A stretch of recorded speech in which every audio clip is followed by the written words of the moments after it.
2026年7月19日，花蓮天空的太陽很辣，但基地裡的氣氛卻冷得讓人心裡打寒戰。空軍編號6700的 F-16V 戰機，今年1月晚間於花蓮外海墜海，飛行員辛百億失聯。現在據綜合報道，黑盒子撈上來了，戰機殘骸也撈上來了，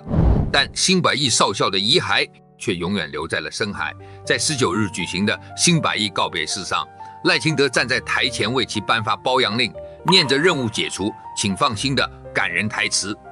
但看着鏡頭前那些西裝革履的政客，奇異先生心裡卻只有無盡的酸楚，因為我想要的不是告別式上的眼淚，也不是政治人物在閃光燈前的表演，而是能讓飛行員安全飛出去、平安飛回來的頂尖後勤。然而就在辛少校告別式的前一天，官方卻丟出了一個讓人又喜又驚的震撼彈。喜是大家盼了多年的66架全新 F-16CD70型首批編號6831的戰機終於要在9月底抵台了。驚是徐師儉副部長公開表示，這批趕着交貨的新戰機是個沒裝電戰系統的裸機。F-16V 最關鍵的 A-254 蝮蛇之盾內嵌式電子戰系統，因為美商產線延誤，根本沒裝上去，拿命去飛的飛官屍骨無存。花了幾百億買來的空中殺手，卻要缺着器官裸奔抵台。這到底是後勤管理的無能，還是有人在拿防務安全開玩笑？當然，其一先請大家先別急着氣餒。正因為首批抵台的新機在電戰套件上出現了短暫的陣痛與延遲，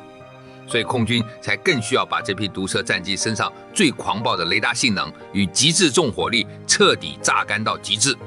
那麼，你知道當這205架裝載 AESA 雷達的毒蛇大機隊全數升空時，在雷達天線陣列與導彈掛架的物理層面上，究竟隱藏着多可怕的實力嗎？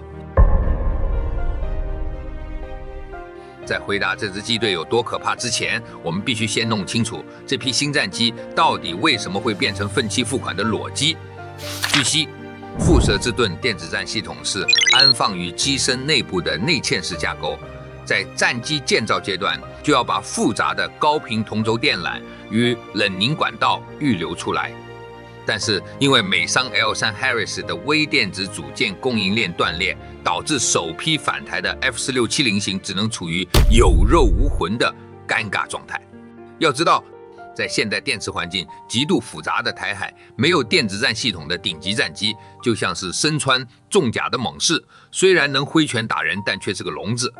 聽不到背後來襲的雷達鎖定告警與射頻干擾，這讓這批幾百億買來的空中殺手陷入了極度尷尬的境地。更讓我無語的是，諾斯羅普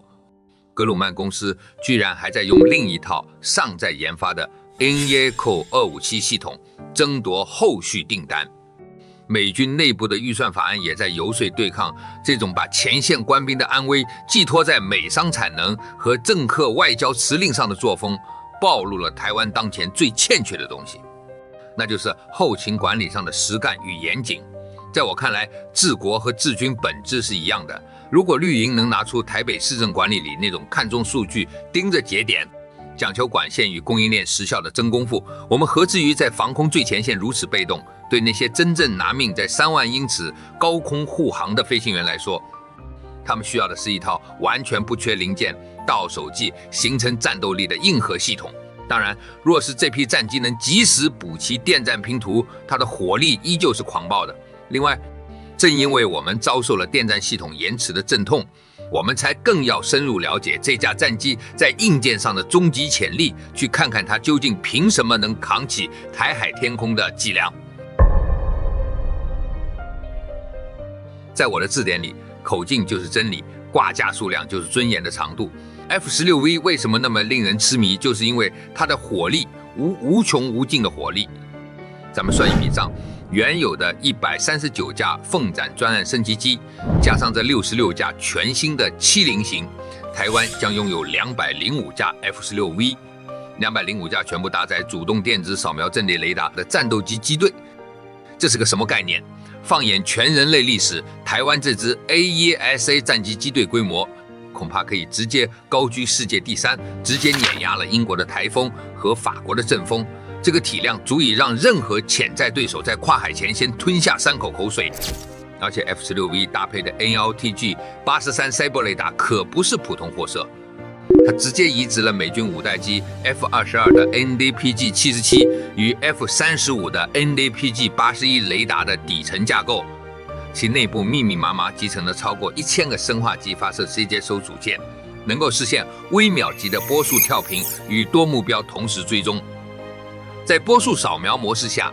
F-16V 的 APG-83 能在上百公里外同時追蹤多達20個空中目標，並對其中最具威脅的6個目標進行火控級的精密鎖定。更誇張的是，它的合成孔徑雷達成像能力，其可以在晝夜全天候條件下，透過濃厚的雲層對地面或海面目標繪製出分米級的地圖。這就意味着以後台灣的飛行員在超視距空戰中，可以在敵人傳統機械雷達還在笨拙掃平時，就先發智人發射導彈，配合台灣飛行員佩戴的 JHMC-ST， 飛行員只要轉動頭部，眼睛看向哪裡 ，M9X 響尾蛇導彈的紅外導引頭就鎖定哪裡。這種大偏角離軸發射能力，結合導彈自身的推力矢量噴口，其完全能夠實現對機身側後方90度死角的目標完成致命獵殺。再看看它的重掛載能力 ，F-16V 機身擁有11個武器掛架，在雙聯裝多任務掛架 Bro-57的架勢下，能實現極其恐怖的飽和火力輸出。理論上，只要任務需要，它可以掛載多達10到12枚 AM-120C7 基地中程空对空導彈。當200多架毒蛇戰機滿載 AM-120、AGM-88B 高速反輻射導彈和 AGM-84魚叉反艦導彈升空時，那瞬間撕裂天空與海面的鋼鐵暴雨，是誰都無法阻擋的。這哪裡是中型戰鬥機，分明就是一座座翱翔在3萬英尺高空的空中導彈巡洋艦。值得注意的是，交付的 F-16V， 我們甚至還重金塗上了美軍自用的 HEAVY GLASS 隱身吸波塗料，這是一種結合了鐵氧體吸波威力的多層複合塗層。洛馬官方數據顯示，這種塗料能將 F-16V 原本約5平方米的雷達截面積直接削減30%以上，把雷達屏幕上的大象變成難以捉摸的文字。但我必須提醒大家，再強悍的單機火力，如果脫離了體系，在現代戰場上也只是個昂貴的移動靶。如果你以為光憑這205架飛機就能高枕無憂，那你就大錯特錯了。若是不信，那我們就看看烏克蘭前線剛剛發生的那場世紀空戰，一架號稱無敵的蘇35是怎麼在幾秒鐘內徹底淪為廢鐵的。2026年7月，烏克蘭東部前線發生了一場徹底改寫現代空戰歷史的戰役。俄軍號稱4代最強，具備推力矢量超機動的蘇35重型戰機，在距離交火線60公里外無聲無息地墜落了。俄羅斯軍事部落客吵翻了天，有人說是烏軍 F-16發射 AM-120幹的，有人說是地面的愛國者配 C3系統前推伏擊，但在熟客眼裡，這根本不是什麼單一武器的英雄對決，而是一場教科書級別的跨軍種數位網狀化聯合作戰。蘇35雖然搭載了號稱搜索距離高達400公里的雪豹 EBEX 雷達，但它的本質依然是傳統的被動電子掃描陣列 PESA。PESA 雷達在發射高功率電磁波時，其主波瓣與旁波瓣在波譜空間裡極其明顯，抗干擾能力與跳頻通量存在世代落差。在電磁戰場上，蘇35大功率開機搜索，就像是在漆黑的深夜裡舉着巨大火把狂奔，等於是在對全場大喊：“我在這裡，快來打我！”反觀烏克蘭的 F-16， 他們全程保持嚴格的雷達靜默，雷達不發射1微瓦的電磁波。在俄軍戰機的雷達告警接收機裡，他們就是看不見的空中幽靈。而烏軍真正的眼睛，是遠在數百公里外，北約部署在波蘭與羅馬尼亞空域的空中預警機。預警機在安全空域看清一切，通過 Link-16 高容量戰術數據鏈，將蘇35的坐標、航向高度與速度毫秒級地直接灌進 F-16的任務電腦與愛國者系統的火控單元裡。地面的愛國者 NMPQ65 雷達同樣保持靜默，直到蘇35踏入殺傷窗口的瞬間，地面或空中的發射平台在極短時間內開機鎖死發射。導引導彈飛向目標後，立刻關機轉移。俄軍飛行員直到導彈末端主動雷達鎖定的最後10多秒鐘，才驚覺大禍臨頭。但那時，哪怕做任何9G的超機動，都逃不掉動能完備的導彈獵殺。這就是典型的 A 徵必殺模式，也是我一直強調的。我們要的不是高呼口號的英雄主義，而是像半導體產業、像城市精細治理一樣精密的算法殺傷網。這種講求時效管理與體系整合的務實路線，才是真正能把武器變成戰力的基石。目前，台灣擁有全世界密度最高的愛國者 PAC-3 與天弓3型防空導彈網，加上205架 F-16V， 我們手裡握着一張絕殺的史詩級王牌。但我們也必須正視自己的軟肋，必須打破軍種壁壘，實現了毫秒級的火控數據共享。如果我們的數據鏈還卡在訓安專案與各軍種垂直煙囪式的官僚流程裡，那這205架毒蛇就無法發揮出雷達靜默的致命伏擊威力。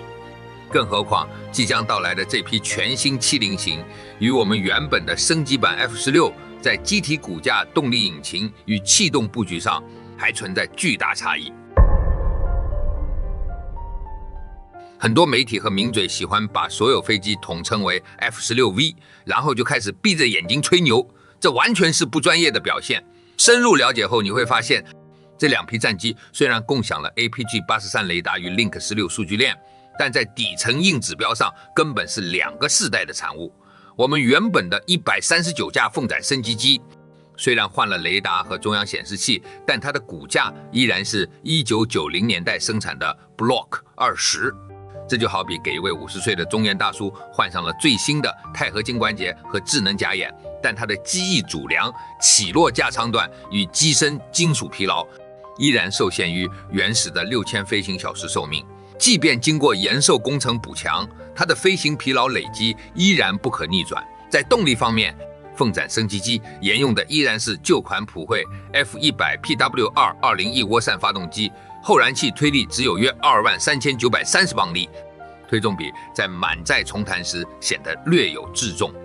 而9月份即將抵台的全新70型，那是徹底脫胎換骨的鋼鐵猛獸。它的機體結構在格林威爾生產線經過全新重構與材料強化，官方認證的服役壽命直接暴漲到12000飛行小時，是舊款的整整2倍。這意味着這批新戰機能以後勤維護成本極低的狀態，穩穩守護台海領空到2050年以後。它的心臟更是換成了強悍無匹的奇異 F110 奇異29發動機，最大後燃推力直接飆升到29500磅力，推力整整提升了23%以上。這多出來的2層超強推力，在能量空戰中意味着極佳的加速性能與爬升率。即使在滿載中型導彈的衝打機配置下，依然能像燕子一樣保持狂暴的跨音速高機力搖尾纏鬥。更絕的是，70型在機身設計階段就預留了適型油箱的安裝接點，機身上方2側增掛的適型油箱可以額外容納440美制加侖的航空煤油，這能讓戰機的作戰半徑直接延伸超過30%，滯空待命時間大幅增加。最關鍵的是，適型油箱完全貼合機身氣動外形，阻力極小，而且完全不占用翼下任何一個武器掛架。這就意味着它可以在掛載滿配空對空導彈和反艦導彈的同時，依然擁有超長的巡航航程。唯一的缺點就是台灣依然被美方產能瓶頸牽着鼻子走，電戰系統延期交貨，暴露出了我們在防務自主與軍購談判上的深層隱患。我們爭取的不能只是向美國買現成的硬件，我們更應該爭取台美合作，把戰術通訊加密芯片、LVC 實兵虛擬建構演訓系統與數據鏈密鑰的維護留在台灣。只有徹底掌握底層算法與後勤主導權，戰時才不會被外部因素一鍵關機。這才是真正靠譜的防務韌性，擺脫花拳繡腿，回歸務實治理、數據化管理與高效執行力，才是確保這205架 F-16V 不淪為擺設的唯一藥方。只有把這205架 F-16V 與全球密度最高的防空導彈網融合成一個毫秒級響應的數位殺傷網，我們才能建立起跨越陸海空的防禦大壩。這座大壩將與我們的半導體龜盾完美交織，讓任何敢於挑釁的對手在跨越海峽時付出無法承受的代價。這才是我們對辛百義少校等無數英勇飛官最好的致敬，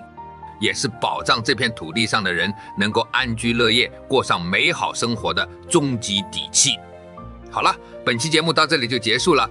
你們覺得這205架毒蛇形成的數位殺傷網能徹底改寫台海的制空權賽局嗎？歡迎在下方評論區留下你犀利的見解，我們一起討論。